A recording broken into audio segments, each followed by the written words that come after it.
Hello, Bacho. Let's see this question. The question says bond dissociation enthalpy, that is denoted as E single bond H. E एक element होगी. Bonds is given below.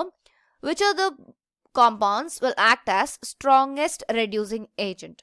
तो हमें यहाँ पर बतानी होगी इन चारों compounds में से किसकी reducing property ज़्यादा है, वो जो strongest reducing agent की तरह work करेगी. तो हमारी की कॉन्सेप्ट होगी about strongest reducing agent. तो as we know कि reducing property और reducing nature bond association enthalpy से inversely proportional होगी.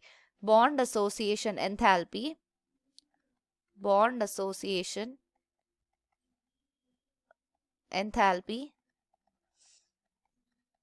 is inversely proportional to the reducing nature.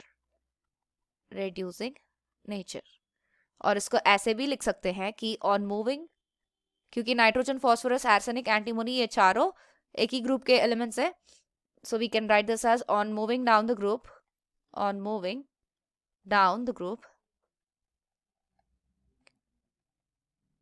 size increases or atomic size increases. Atomic size increase करने की वजह से क्या होगी, बॉन्ड लेंथ इंक्रीज कर जाएगी. Bond length increases. अगर बॉन्ड लेंथ इंक्रीज कर जाएगी तो बॉन्ड डिसोसिएशन एंथैल्पी डिक्रीज कर जाएगी. Bond dissociation enthalpy decreases.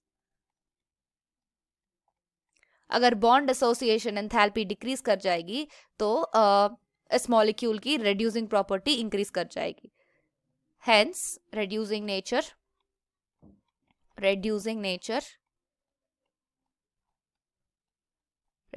Nature increases. अगर हम रेड्यूसिंग प्रॉपर्टी का ऑर्डर लिखते हैं, दैट इज रेड्यूसिंग नेचर की ऑर्डर अगर हम लिखते हैं तो यहाँ पर किसकी ज्यादा होगी, SbH3 की, because this has least bond association enthalpy. तो SbH3 की ज्यादा होगी, उसके बाद होगी AsH3 की रेड्यूसिंग प्रॉपर्टी ज्यादा, इसके बाद PH3 की एंड लास्टली NH3 की. तो हमें बतानी होगी स्ट्रॉन्गेस्ट रेड्यूसिंग एजेंट के बारे में. तो यहाँ पर हमें मिल गई strongest reducing agent as SbH3. तो हमारी ऑप्शन बन जाएगी option 4 is the correct answer.